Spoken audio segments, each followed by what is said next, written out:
Adventist Broadcasting Network, ABN.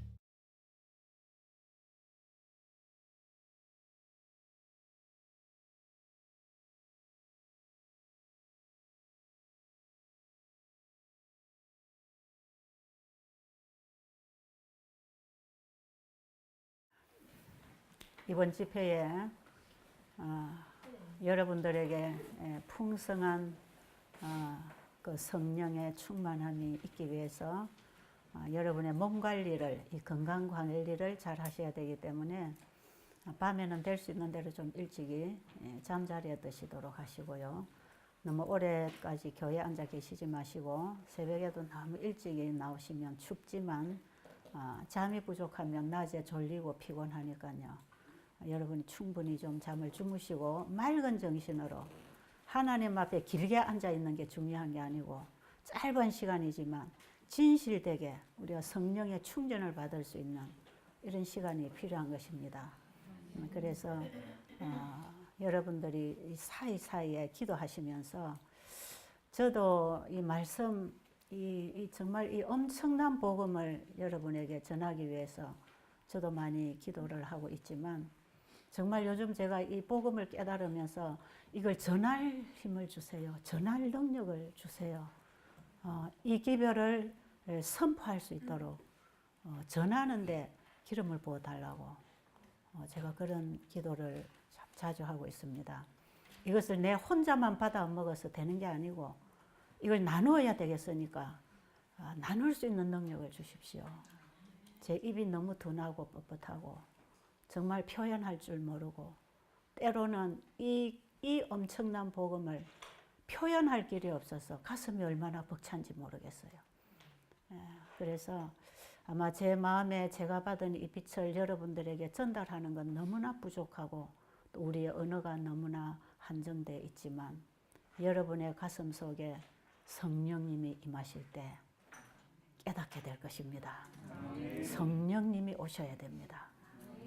슬기로운 처녀는 성령의 가르침을 받은 사람, 성령을 통하여 주님과 교제하고 산 사람, 하나님의 말씀이 뭔지를 알아듣고 대화할 수 있는 사람, 정말 영적인 것은 영적으로 분별하는 그 성령의 사역 안에서 주님과 교제하고 살아가는 사람들이에요. 그 성령이 우리 안에 오셔서 가르치셔야 이 큰 구원을 우리가 발견하게 될 것이고 우리의 가슴에서 만나게 된다면 자기를 포기하라 안 해도 포기가 되고 세상 거 다 버리라고 해도 버려지고 십자가에 죽으라고 안 해도 죽어집니다. 예수님을 아는 그 엄청난 그 지식, 어제 우리 목사님이 말씀하신 하나님을 아는 것이 영생이라. 하나님과 그의 보내신 자 예수 그리스도를 안다고 하는 것, 정말 그분에 대한 오해 때문에 우리가 하나님을 거절하고 있거든요. 사람 관계도 오해가 생기면 마음이 다쳐버리죠. 그런데 마귀는 하나님과 우리 사이를 계속 오해시키고 있다고, 너무 잘못 가르치고 있다고. 그리고 하나님을 바로 계시해 준 성경은 계속 짓밟아 놓고 인간의 사상과 인간의 어떤 전설이나 학문을 가지고 신학적으로 성경을 풀라고 하면 불가능입니다. 우리가 하나님과 그의 보내신 자 예수 그리스도를 알 때에 그분을 믿게 될 것이고 그 믿음은 우리에게 영생을 주는 하나님의 선물을 받는 것입니다. 그 하나님을 아는 지식, 이것은 내 안에 성령이 임하심으로 진리의 영이 내 안에 임재하심으로 그분과 만나는 경험입니다. 하나님을 아는 경험, 그 지식이 있을 때 이 사랑에서 누가 우리를 끊을 수 있겠습니까?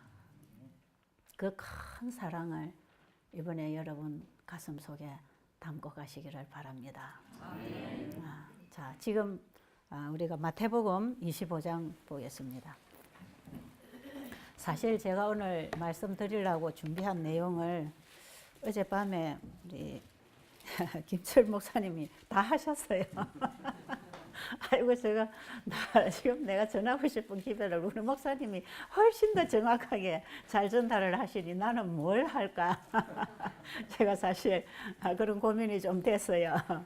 그런데 우리 하나님 말씀은 각자가 이 보는 면들이 다양하기 때문에 또 제가 꼭 같은 얘기지만 조금 또 다양하게 조금 더 또 이렇게 제가 더 깊이 또 깨닫고 감동받은 부분을 나누려고 합니다.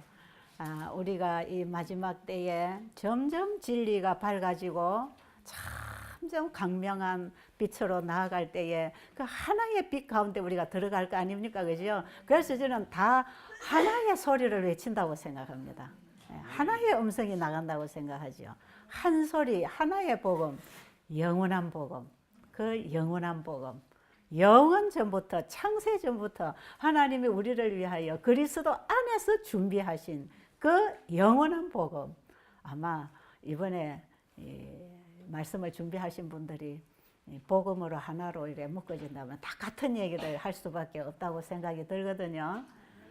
그래서 여러분들 좀 반복되는 얘기 같지만 또 그때그때 우리의 가슴에 와서 닿는 이런 느낌들이 또 다를 수가 있으니까 저도 오늘 마태복음 25장 슬기로운 처녀가 누구인가, 자, 오늘 저는 여기서 한 부분을 또 얘기하려고 합니다. 자, 마태복음 25장 1절부터 그때의 천국은 마치 등을 들고 신랑을 맞으러 나간 10 처녀와 같다 하리니 그 중에 5은 미련하고 5은 슬기 있는지라.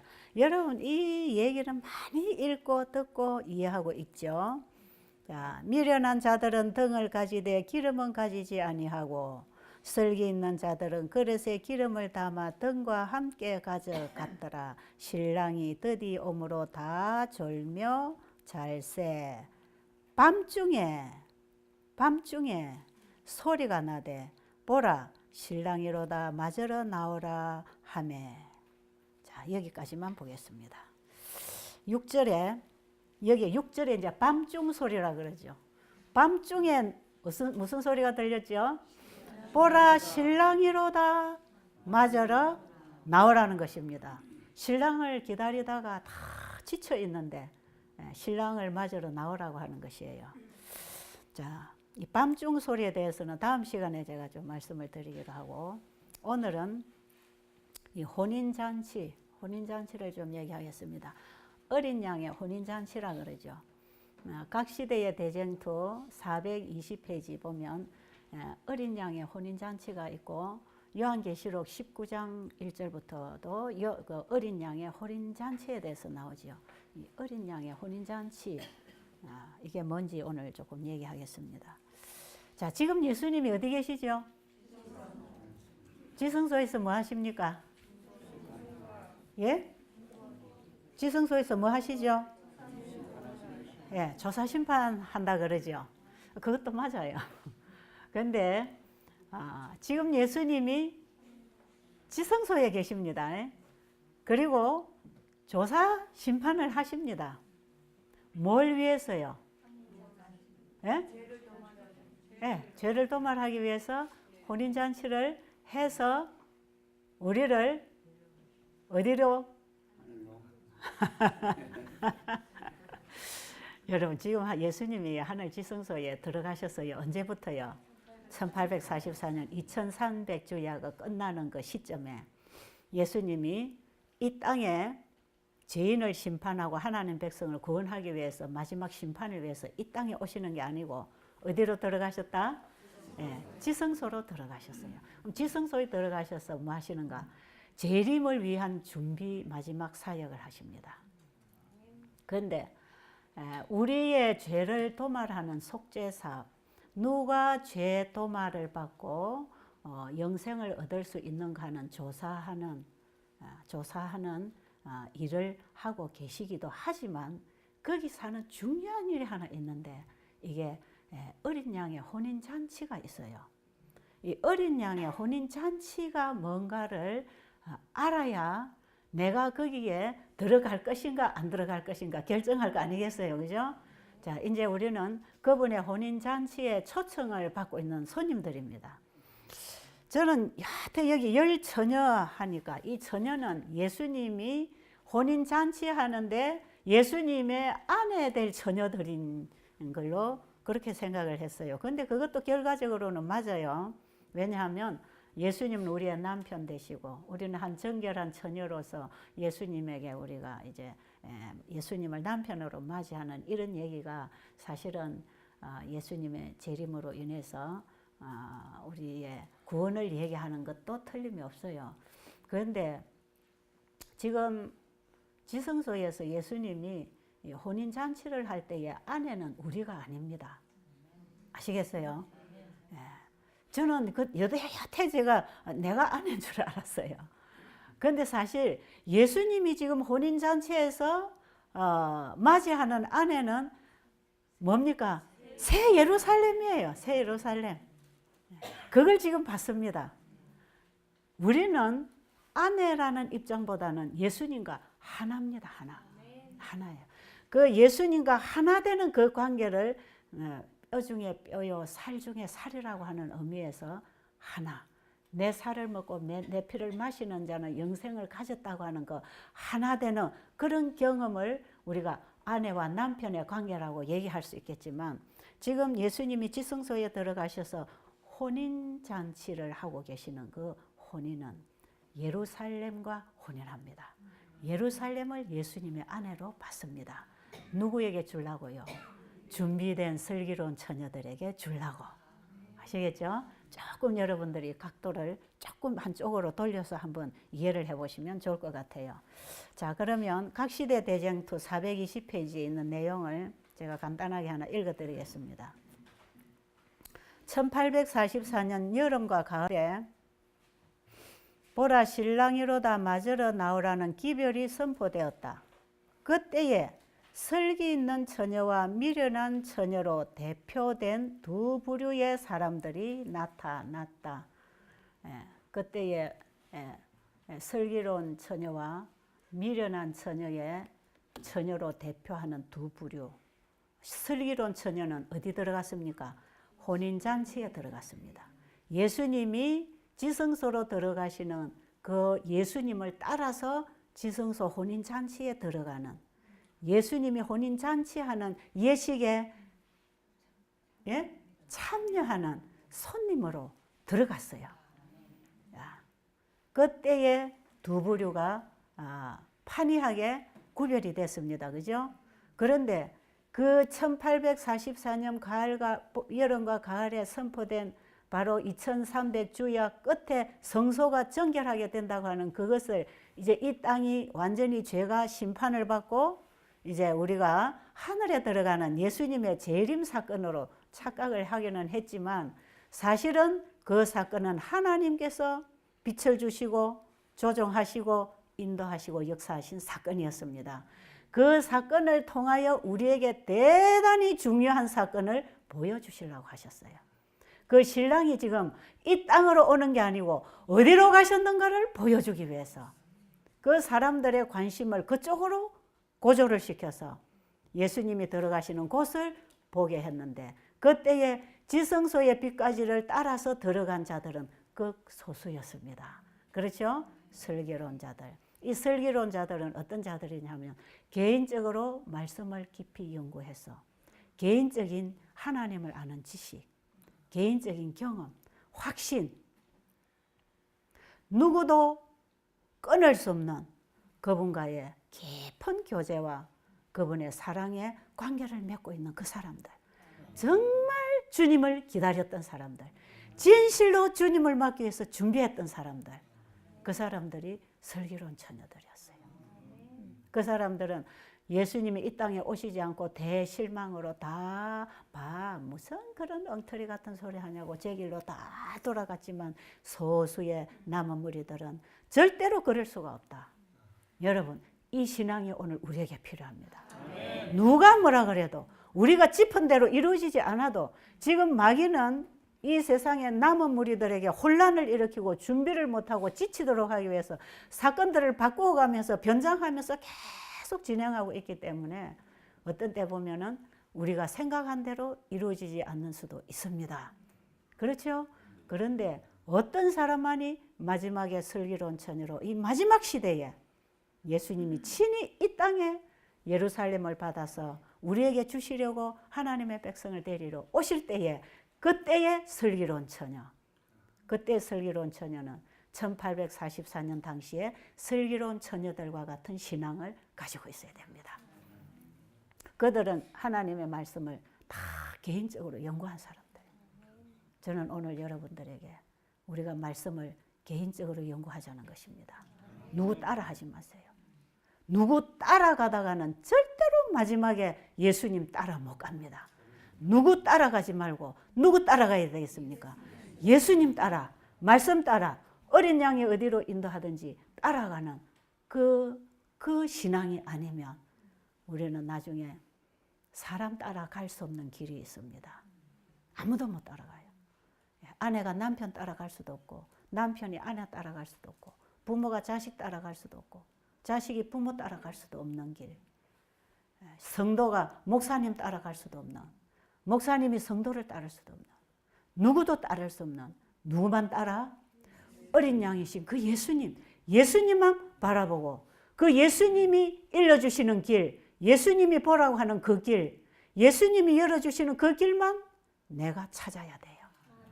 내가 찾아야 돼요. 우리는 지금 개인적인 신앙을 해야 됩니다. 내가 찾아야 돼요. 옛날에 유대인들이 예수님을 십자가에 못 박았죠. 예수님 오실 때 알아보지 못했죠. 그들은 하나님의 말씀을 개인적으로 연구하지 아니하고 그 예언의 기별들을 개인적으로 연구하지 아니하고 지도자들이 가르치는 대로 거기에 명종하고 따랐어요. 절대로 남 따라하는 신앙, 남이 깨달은 그 신앙이 나를 깨우치지 못합니다. 내가 공부해야 됩니다. 여러분이 이 재림 집회에 오셨지만 여기서 여러분들이 말씀을 많이 듣고 가시겠지만 여기서 말씀을 전하는 사람들이 여러분을 바로 세우지 못합니다. 절대로 못합니다. 여러분이 재림 집회에 왔다고 되는 것도 결코 아닙니다. 여기 와서 여러분들이 일주일 동안 잘 듣고 기도하고 여러분들이 은혜 받았다고 되는 것도 아니에요. 여러분들이 여기 오셔서 나도 성경을 공부해야 되겠구나. 베레아 사람들처럼, 베레아 사람들은 데살로니가에 있는 사람들보다 더 신사적이어서 하나님의 말씀을 들으면 그것이 그러한가 하여 성경을 상고했다 그랬어요. 우리는 개인적으로 절대로 듣는 신앙은 안 됩니다. 듣는 신앙은 안 돼요. 여러분들이 지금까지 수십 년 동안 교회 다니면서 얼마나 많이 들었습니까? 얼마나 예언 공부 많이 하고 얼마나 우리 재림교회가 가지고 있는 기별들 많이 들었습니까? 얼마나 그 정말 유능한 목사님들의 신학적이고 체계적인 복음들을 얼마나 많이 공부했고 우리 재림교인들은 특별히 또 예언의 신이 있고 공부할 수 있는 재료들이 너무너무 많아서 얼마나 많이 여러분들이 듣고 읽었느냐 이 말이에요. 그거 가지고 안 됩니다. 알려고 해야 됩니다. 알려고 하세요. 들으려고 하시고 알려고 하시고 여러분들이 찾아야 됩니다. 찾으라, 구하라, 두드리라. 그럴 때에 내 것으로 만나는 것이에요. 우리의 신앙에 문제가 있다면 듣고 지나가는 거 그게 문제라고 생각해요. 너무나 많은 집회들, 너무나 많은 세미나들 듣고 지나가지요. 맨날 집회 참석하고 오지요. 집회마다 잘 쫓아다니는 사람들이 있어요. 그러나 하나도 안 변하는 거. 하나도 안 변하는 거. 그래서 듣는 귀만 커가지고 누가 잘하니 못하니 그런 판단만 하고 앉아있는 사람들. 여러분 여기에는 절대로 우리 안에 하나님을 만나는 지식을 얻을 수가 없습니다. 자기 스스로 파야 됩니다. 성경을 깊이 파야 됩니다. 깊이 파면서 그 보화 덩어리가 발견될 때까지 그 고구마 덩어리가 하나 나와서 그걸 먹어서 이 맛이 뭔지 알고 이게 너무 맛있으니까 또 파고 싶은 그 소중함. 여러분 그런 깊이 파는 경험 이제부터 여러분 성경을 연구하게 되기를 바랍니다. 1844년 당시에 재림운동에 뒤로 물러나지 아니하고 빛을 보고 예수님이 혼인잔치에 들어가시는 그 잔치에 따라 들어간 슬기로운 처녀들, 따라 들어간 손님들. 마지막 때 우리는 그런 사람이 돼야 됩니다. 그들은 깊이 예언을 연구했지. 월리안 밀러 같은 사람. 정말 이건 너무나 확실하다. 자기들이 스스로 연구를 했기 때문에 사람 따라 포기할 수 없었던 거. 누가 뭐라고 해도 거기에 휘청거리지 않는 사람. 내가 확실히 잡은 사람. 그게 하나님 아는 지식이에요. 내가 알자 이 말이야. 내가. 그래서 신앙은 듣는 신앙으로 하지 마시고 경험하는 신앙. 아시죠? 내 걸로 만나고 붙잡는 신앙. 이 세상에 전부가 거절해도 나는 주장할 수 있는 담대함, 확신, 용기, 이걸 가진 사람들이 마지막 성도로 설 것입니다. 왜냐하면 지금 우리 앞에는 아주 무서운 재난과 환난과 여러 가지 어려움들이 올 것이기 때문에 개인적인 신앙으로 서지 아니하면 절대로 안 된다는 것이에요. 자, 그러면 1844년 여름과 가을에 밤중 소리가 외쳐질 때에 그때에 두 부류가 결정이 됐습니다. 그죠? 근데 여기 하이 부인이 뭐라고 했냐 하면 왜 처녀인가 그랬어요. 왜 처녀인가? 둘 다가 자신들은 정결하다고 하기 때문에 처녀다 그랬어요. 여러분, 슬기로운 처녀라는 것은 예수님의 아내라는 뜻이 아니에요. 예수님의 아내는 지금 누구다? 예루살렘을 받습니다. 예루살렘하고 지금 혼인해요. 그런데 여기는 왜 처녀라고 했냐? 그들이 서로가 다 미련한 처녀든 슬기로운 처녀든 나는 다 정결하다고 착각하고 있다 이 말이에요. 그런데 언제 표가 났다? 밤중 소리가 외쳐졌을 때 그분의 말씀을 따라 신랑과 함께 혼인잔치에 들어간 사람이 있고 들어갈 수 없는 사람이 있었어요. 지금 특별히 이 재림 집회에 오신 여러분은 다 슬기로운 처녀라고 생각하고 계십니까? 다 정결한 처녀라고 생각하고 계십니까? 이번에 우리는 내가 정결한 처녀인지 내가 아니면 미련한 처녀인지 우리 자신을 진단할 수 있는 기회가 되기를 바라고요. 이걸 확실하게 여러분 자신을 진단하세요. 여러분 여기서 누구를 보지 마세요. 나는 이 정도인데 저 사람이 왜 저 모양이야 이렇게도 생각하지 마세요. 다른 사람 비판하고 판단하고 할 겨를이 없어요. 나를 판단하시고 나를 비판하시고 나를 정확하게 이번에 여러분들이 확인하시기 바랍니다. 내 안에 그리스도가 계신지 안 계신지 분명히 확인을 해야 됩니다. 왜? 지금 예수님을 내 안에 영접하지 아니하고 문 밖에 세워두면 예수님이 오실 때 너는 문 밖에 있으라 그런다 이 말이에요. 아십니까? 그래서 라오디게아 기별이 뭔지 아세요? 문 밖에 계시는 예수님을 영접하라는 거 아닙니까? 이번에 저는 예수님의 혼인잔치와 함께 이 세상의 땅끝까지 모든 민족들을 혼인잔치로 초청하는 이 세천사 기별을 우리가 어떻게 받아들이고 준비되어야 할 것인지 이 기별이 우리로 하여금 그 혼인잔치에 들어갈 수 있는 자격을 만들어 줄 것이기 때문에 우리는 이 세천사 기별, 특별히 셋째 천사의 기별 1844년 당시에 첫째 천사 기별과 둘째 천사 기별이 선포가 됐어요. 첫째 천사 기별로 예수님이 이 땅에 재림하시는 기별로 선포가 됐지만 예수님이 재림 안 하시고 지성소로 들어가셨지 않습니까? 그죠? 혼인을 위하여 아버지 앞에 신부를 받기 위해서 지성소에 들어가셨어요. 그런데 이 밤중 소리는 예수님 재림 때까지 전파돼야 됩니다. 지금 전파될 기별은 밤중 소리입니다. 이것이 현대 기별입니다. 그럼 마지막 때 그 당시에는 첫째 천사, 둘째 천사 기별로 전파가 되었지만 지금 이 시대는 셋째 천사 기별, 셋째 천사 기별에 능력을 더하는 계시록 18장 천사 외침 그것이 밤중 소리로 계속 외쳐질 것입니다. 제가 밤중 소리에 대해서는 다음 시간에 좀 말씀드리려고 그래요. 자, 그러면 여기서 우리가 자, 비유에서 이 비유에 의하면 지금 제가 대쟁투 420페이지 읽고 있습니다. 자, 비유에 의하면 신랑이 올 때에 예비하였던 자들은 함께 혼인잔치에 들어갔다. 그렇죠? 여기서 신랑이 오는 것은 잔치보다 먼저 있는 것임을 알 수 있다. 자, 여기서 신랑이 오시는 것은 신랑이 어디로 오셨다고요? 어디로?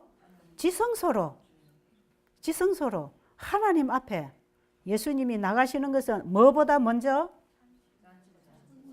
예, 혼인 잔치보다 먼저 그분이 들어갔어요. 왜? 그 잔치에 참여할 수 있는 사람을 뭐 해야 되니까? 조사하고 결정해야 되니까. 이게 혼인잔치에 임금이 혼인잔치에 사람을 초청해 놓고 뭐 입었나 검사하지요? 흰 예복을 입었나 조사하는 거 있지 않습니까? 검사하는 거 있죠. 그걸 미리 하셔야 그 흰 예복을 입은 자에게 예루살렘을 줄 것이기 때문에 조사하는 일이 먼저 있다 이 말이에요. 자, 여기서 신랑이 오는 것은 잔치보다 먼저 있는 것임을 알려준다. 그리고 혼인은 그리스도께서 당신의 나라를 받으시는 것을 의미한다.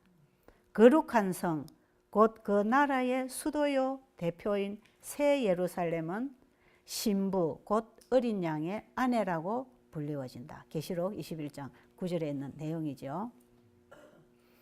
자, 예수님께서 지금 지성소에 들어가셔서 이제 혼인잔치를 하시는데 여기에 제가 이제 다니엘서 8장 14절을 다시 이제 봐가면 2300주야까지니 그때의 성소가 정결하게 함을 입으리라고 하셨는데 그때에 예수님께서는 대제사장으로서 성소를 정결하기 위해서 지성소에 들어가셨다. 이건 다 아시죠?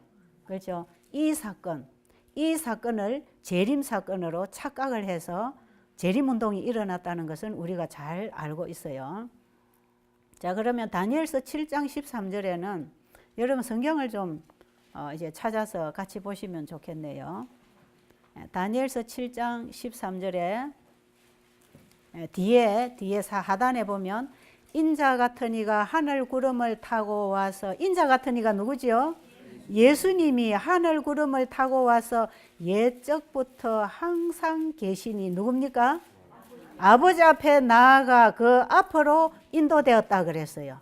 그 앞으로 인도되는 이 과정이 바로 예수님이 혼인잔치에 들어가시는 과정입니다. 자, 14절 한번 읽어보겠습니다. 누구 한번 읽어보세요. 그에게 권세와 영광과 나라를 주고. 자, 그에게 누구에게? 예수님에게 누가? 예, 아버지가 예수님에게 뭘 주신다고요? 권세와 영광과 나라를 주고 또 모든 백성과 나라들과 다른 언어를 말하는 자들이 그를 섬기게 하였으니 그의 권세는 소멸되지 아니하는 영원한 권세요. 예, 그의 나라는 멸망하지 아니할 것이라. 여러분 제가 보는 성경하고 조금씩 뭐 틀려도 상관없어요.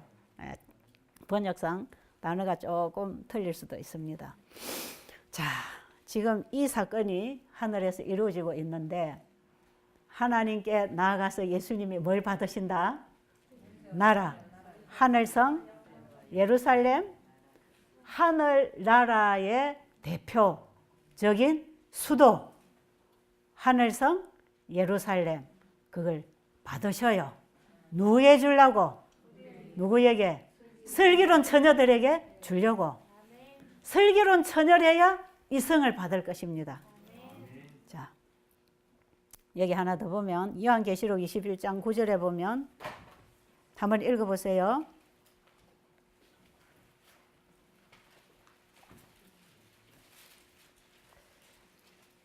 일곱 대접을 가지고 마지막 일곱 재앙을 담은 일곱 천사 중 하나가 나와서 내게 말하여 가로되 이리 오라. 내가 신부 곧 어린 양의 아내를 내게 보이리라. 예, 이 신부는 누굽니까? 그 다음에 성령으로 나를 데리고 크고 높은 산으로 올라가 하나님께로부터 하늘에서 내려오는 거룩한 성 예루살렘을 보이니 하나님의 영광이 있으며 그 성의 빛이 지극히 귀한 보석 같고 백옥과 수정같이 막더라. 예, 19장 2절 읽어보세요. 그의 심판은 참되고 의로운지라 음행으로 땅을 더럽게 한 큰 엄녀를 심판하사 자기 종들의 피를 그의 손에 갚으셨도다 하고 두 번째 가로되 할렐루야 하더니 그 연기가 세세토록 올라가더라. 또 24장로와 내 생물이 엎드려 보좌에 앉으신 하나님께 경배하여 가로되 아멘 할렐루야 하니 보좌에서 큰 음성이 나서 가로되 하나님의 종들 곧 그를 경외하는 너희들아 물론 대수하고 다 우리 하나님께 찬송하라 하더라. 또 내가 들으니 허다한 무리의 음성도 같고. 자, 계시록 21장 2절 읽어주세요. 또 내가 보며 거룩한 성 새 예루살렘이 하나님께로부터 예. 하늘에서 내려오니 그 예비한 것이 신부가 남편을 위하여 단장한 것 같더라. 이 예루살렘이 어디로 내려올 것입니까? 이 땅에 하늘 온 나라를 대표하는 수도인 예루살렘이 지금 예수님이 그걸 받으셔 가지고 슬기로운 처녀들 정결한 준비된 교회에게 준다 이 말이죠. 하나님의 백성들에게 줄 것인데 그 성이 나중에 천년 후에 어디로 올 것입니까? 이 지구에 내려올 것이지요. 그 모습이 너무나 아름다워서 표현할 길이 없어서 신부가 남편을 위하여 단장한 것 같더라. 이 성을 우리에게 주시려고. 자, 그러면 예수님이 이 땅에 오셔서 그분이 십자가로 이루신 게 뭔가? 그분이 십자가를 짊어지심으로 우리에게 주시는 게 뭔가? 부요하신 자로서 가난하게 되심은 그의 부요함으로 우리를 부요하게 해주시는 그 부요함, 그 안에 은혜와 진리가 충만한 그 충만함, 그리스도 안에서 온 하늘을 우리에게 주신 그 하늘, 모든 우주세계 하늘을 대표하는 성 새 예루살렘. 예루살렘에 누가 계시죠?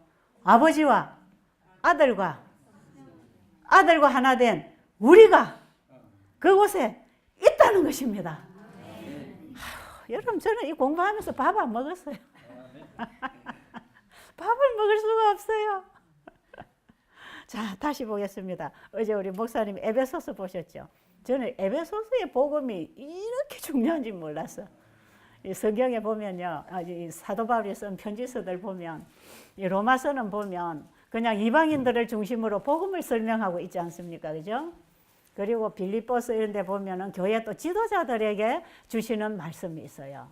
그리고 고린도 교회에 보내는 기별 보면은 그 교회 안에 있는 여러 가지 없는 문제를 정리하면서 건면을 하시는 이런 말씀들이 있는가 하면, 사도 바울이 보낸 편지서들을 이래 보면 그 교회의 상황에 맞게 일어나는 문제들을 수습하기 위해서 또 그들에게 주고 싶은 건면이 있어서 그들에게 필요한 기별들을 줬지요. 사도 바울은 항상 상대에게 필요한 말을 해줬다는 것입니다. 자기가 하고 싶은 얘기를 한 게 아니고 그들에게 필요한 것, 그들이 알아들을 수 있는 것, 눈높이 기별을 그분은 항상 전해주셔서, 그래서 복음이 없는 자들에게 가서는 복음 없는 자인 것처럼 내려가서 같이 거기서 함께 복음을 전하고 말이에요. 그런데 이 에베소서는 보니까요, 에베소서를 여러분들이 읽어보시면 그 안에 그리스도 안에 하는 일이 아주 많이 나올 것이에요. 그렇죠? 40번 있나요? 아, 딱 세 보셨네 또. 세 봤어. 자, 그리스도 안에 있는 자들에게 주는 복음입니다. 그리스도 안에 있는 누구에게? 성도들에게. 그리스도 밖에 있는 이방인들이 아니고 그리스도 안에 있는, 오늘날로 말하면 거듭난 그리스도인들에게, 슬기로운 처녀들이 알아야 할 그분이 받을 보상에 대해서 얘기한 것이에요. 자, 여기는 그리스도 안에 있는 분들이 계십니까? 그리스도 밖에 있는 분들이 계십니까? 만약에 그리스도 안에 있다면 이것이 무슨 뜻인지 느껴지고 깨달아지고, 에베소서 3장 17절로 보면 믿음으로 찾지 마세요. 믿음으로 말미암아 그리스도께서 너희 마음에 계시게 하옵시고, 그리스도 안에 있는 자는 그 사랑 가운데서 뿌리가 박히고 터가 굳어져서 그리스도의 사랑의 높이와 깊이와 넓이를 깨달아 그리스도를 알아가는 장성한 분량에까지 이르라. 그리스도 안에 있는 자들이 그리스도 안에서 성령의 가르침을 통하여 하나님이 주시는 이 큰 구원을 보게 되면, 에베소서 교회 그리스도 안에 있는 성도들에게 사도 바울이 준 복음, 바로 이 복음 때문에 내가 하나님의 일꾼이 되었다고 하는 이 복음, 바로 창조의 비밀. 창조의 비밀이 뭔가? 우리 지구를 창조하신 창조의 비밀이 뭔가? 바로 그리스도 안에서 우리를 창조하실 때 우리를 그리스도 안에서 그리스도와 하나 만들어서 그리스도가 영원히 회복하고 찾아서 누릴 우주를 우리가 함께 누린다고 하는 그 엄청난 선물, 그것을 그리스도 안에 있는 성도들에게 준다고 하는 것입니다. 여러분 지금 눈이 좀 뜨여집니까? 그냥 듣고 지나지 말라 이 말이에요. 그게 뭔가 좀 만나보고 깨달아보고 맛을 보고 가지라 이 말이에요. 그걸 가지면요 굶어도 배가 불러요. 누가 나를 욕을 하고 무시해도요, 누가 나를 뭐라고 해도요, 내가 실수하고 넘어져도요 좌절하지 말고요, 나를 위하여 중보하시는 대제사장 예수님을 따라 들어가야 됩니다. 자, 그러면 보겠습니다. 에베소서 1장 18절부터 보겠어요. 다 보면 참 좋겠지만 제가 다음에 시간이 나면 한번 보도록 하고 오늘 보겠습니다. 오늘 우리가 이 혼인잔치에서 지금 예수님이 새 예루살렘 하늘의 수도를 받으실 때에 누구를 주기 위해서? 우리에게 주기 위하여, 우리에게 이걸 주시려고 예수님이 이 땅에 오셔서 십자가에 돌아가셨어요. 그래서 요한복음 17장 예수님이 십자가에 돌아가시기 직전에 마지막 기도에 보면 예수님이 십자가에 돌아가심으로 창세전부터 예비하신 아들을 위하여 아들이 가졌던 그 영화, 그걸 다시 회복해 달라고 기도하면서 그것을 우리에게도 함께 달라고 기도하십니다. 예수님이 십자가에 돌아가시기 전날 바로 십자가에 잡히시기 직전에 이 요한복음 17장의 기도를 하셨잖아요. 그 기도 내용하고 지금 이 내용이 다 똑같아요. 똑같은 것이고 주기도문 내용이 똑같은 것입니다. 주기도문의 내용은요, 예수님이 이 땅에 오셔서 우리의 죄를 위하여 십자가에 죽으심으로 우리에게 회복해 주시는 그 영원한 나라를 우리가 받으라고, 그걸 받도록 그걸 구하라는 것입니다. 그걸 받을 사람들은 어떤 사람이 돼야 되는가? 그걸 내가 만들어 주겠다. 그 약속까지, 그게 주기도문에 있는 내용이에요. 그래서 주기도문하고 요한복음 17장을 같이 봐야 됩니다. 그러면 나라의 임하옵시며, 이 뜻이 뭔지, 이 뜻이 지금 제가 말씀드리는 그 나라, 하늘성 예루살렘입니다. 그냥 우리가 하늘에 가서 어느 한 구탱이에 사는 게 아니고, 그냥 이 지구가 원래처럼 회복돼 가지고 한 구탱이에 사는 게 아니고, 이 지구가 뭐가 된다고요? 이 지구가 우주의 중심, 수도, 임금님이 사는 성이 된다 이 말이에요. 그 우리는 임금님이 내 아버지가 되는 거예요. 임금님의 자식이 돼요. 그래서 우리는요 피조물로 회복하는 게 아닙니다. 아십니까?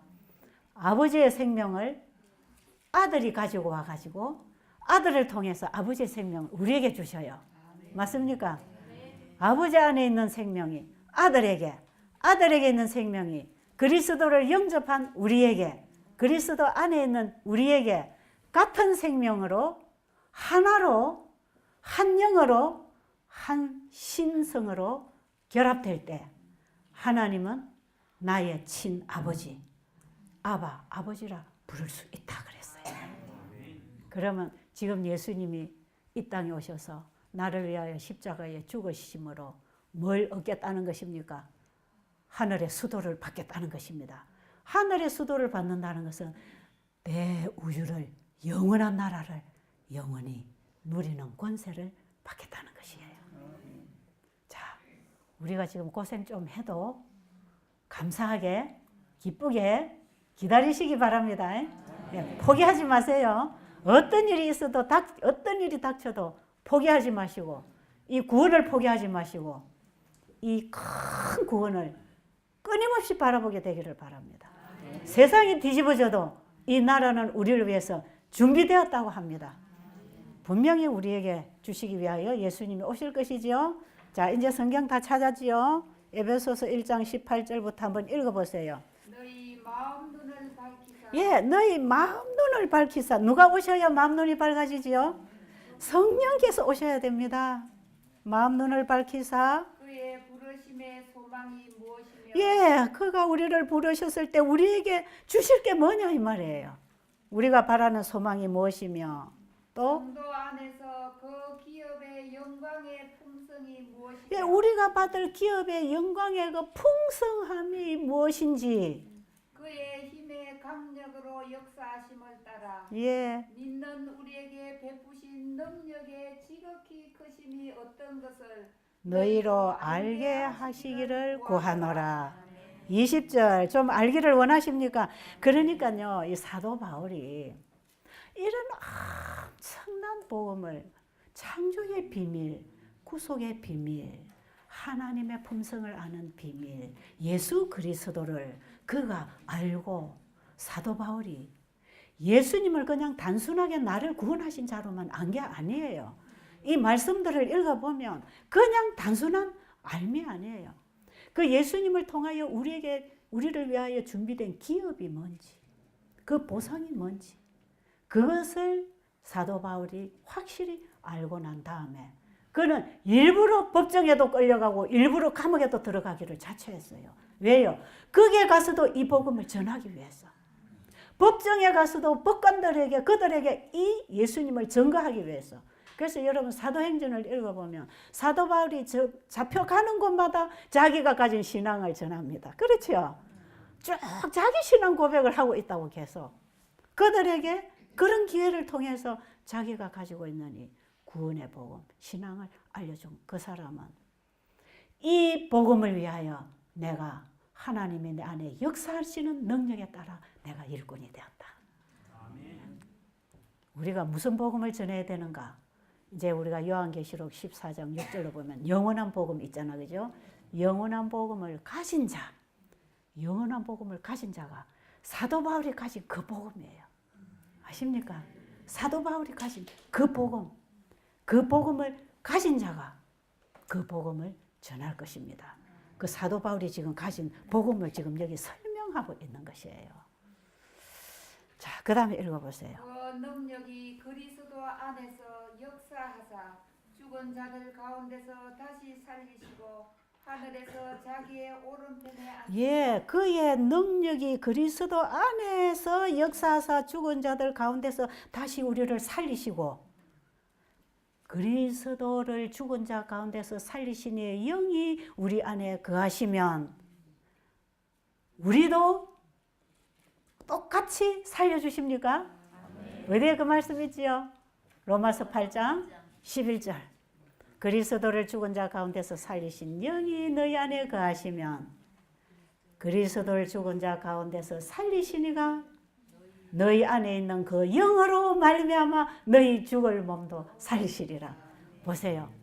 아버지의 생명이 아들 안에, 그 아들 안에 있는 똑같은 영, 똑같은 생명, 그렇죠? 그게 말씀에 있었죠. 그 말씀, 그 생명이 우리 안에 있을 때 그리스도를 그 영으로 말미암아 부활시킨 것처럼 우리 안에 있는 그 영으로 인하여 우리도 부활시킬 것이라.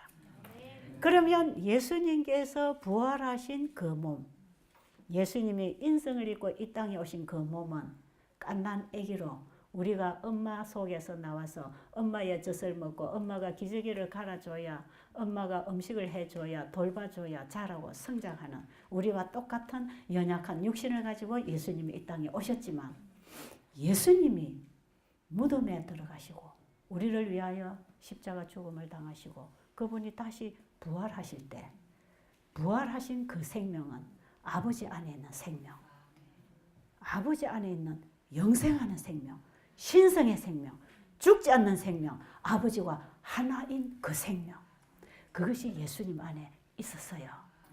예수님이 그걸 가지고 죄를 이기거나 일을 하신 건 아니지만 아버지가 주신 생명을 잃어버리지 않았습니다.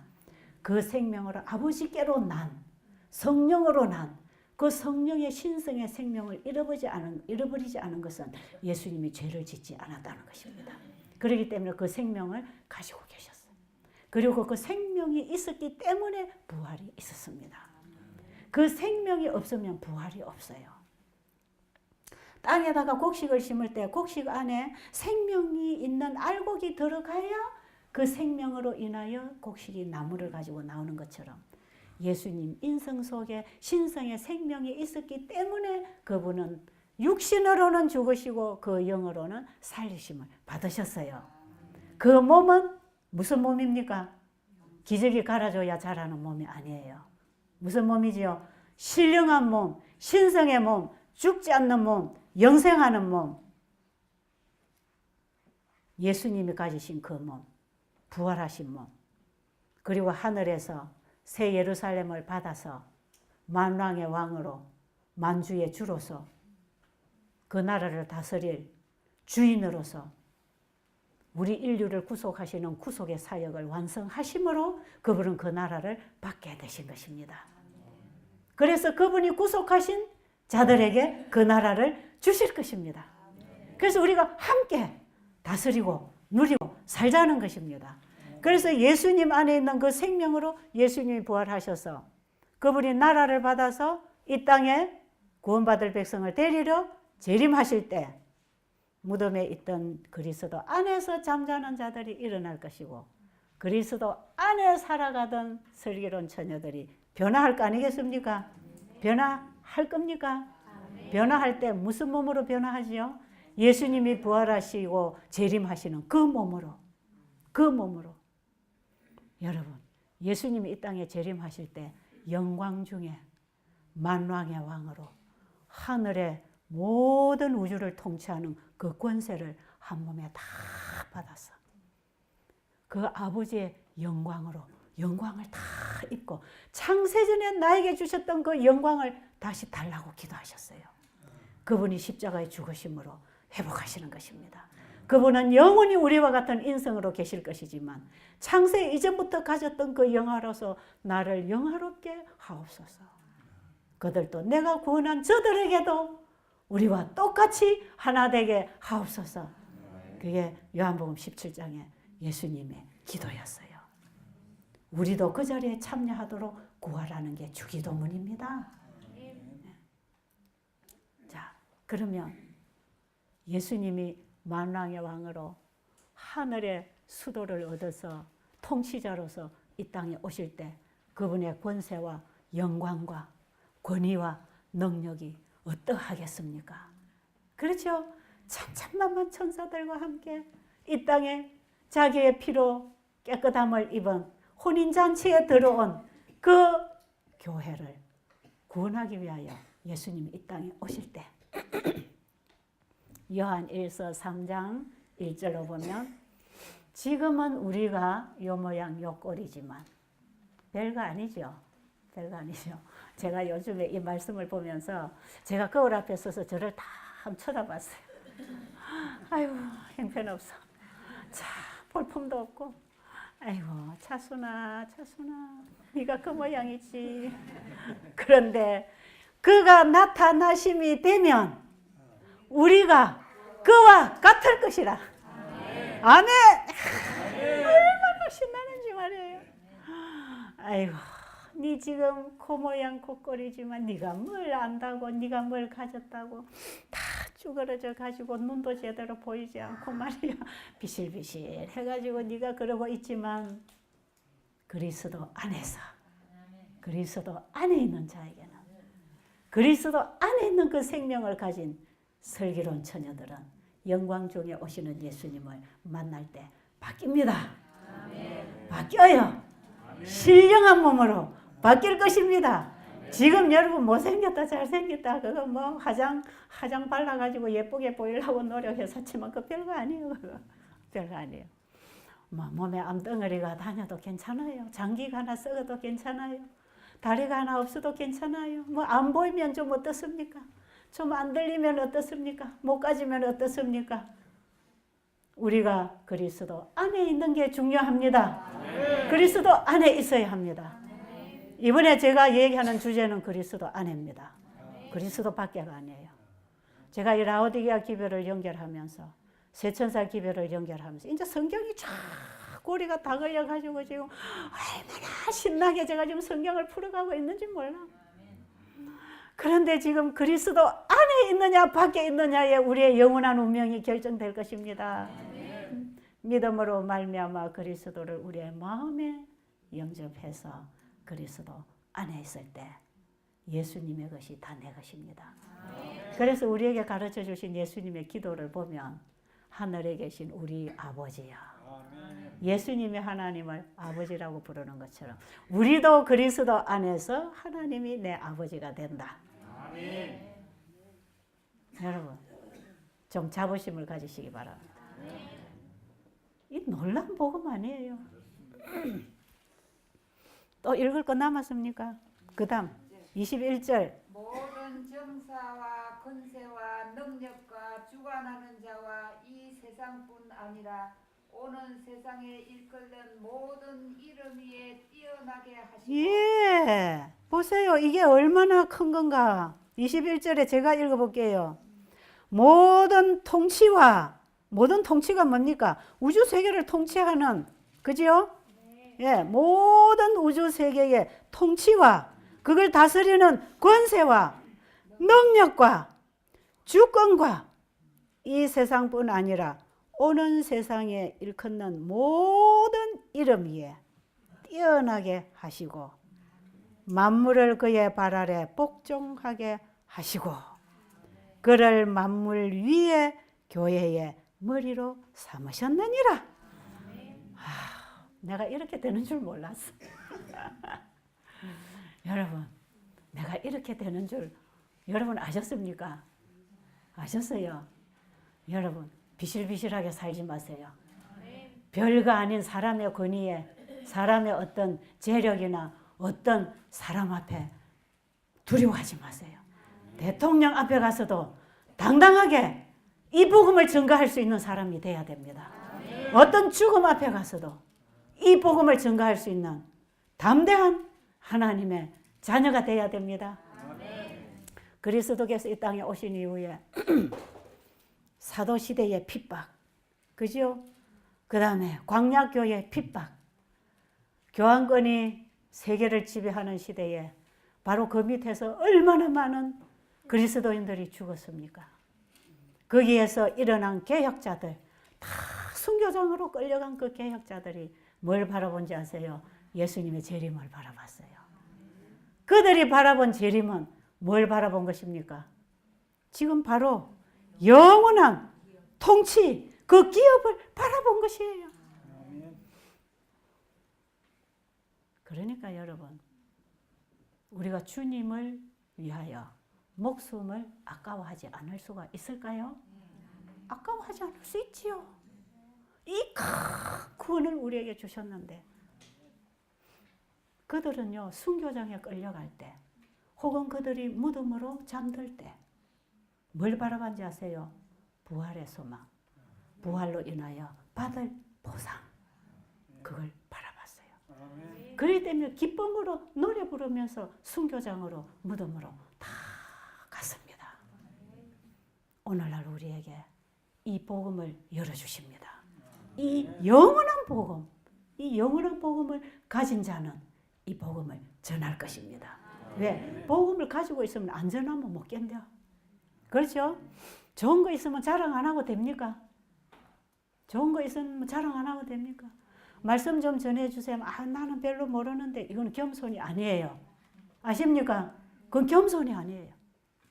내가 정말 이 복음을 가졌다면, 내가 정말 예수님의 사랑을 안다면 그 사랑을 말하지 않고는 견딜 수가 없어서 나 시간 좀 써주세요. 나 좀 시간 좀 쓰게 해주세요. 그런 마음이 생길 것이에요. 제가 이 복음을 깨달으면서 정말 전하고 싶어요. 정말 전하고 싶은데 누가 내 말을 자꾸 들어줘야 말이지.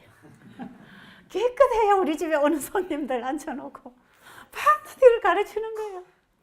그래가지고 어디다 올리는지 아세요?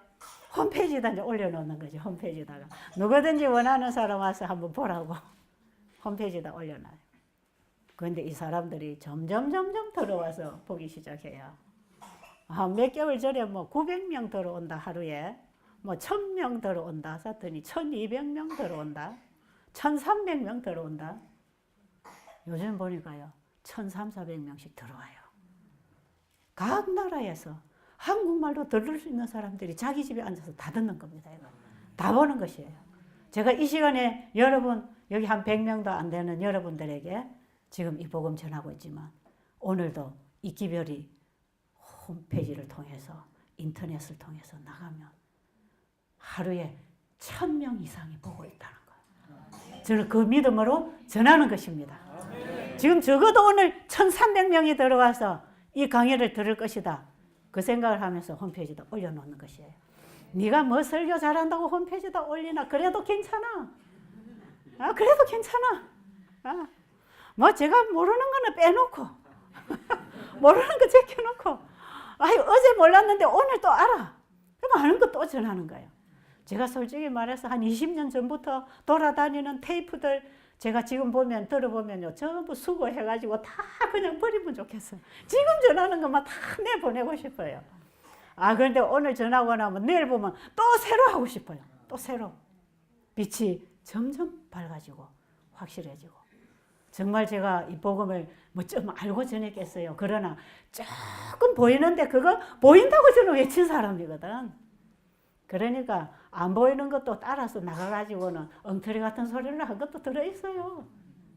그럴지라도 그거 가지고 살아남는 사람들이 또 얼마나 많이 일어나는지 몰라. 우리는 받은 빛대로 나눠야 합니다. 받은 빛을 그대로 전해야 됩니다.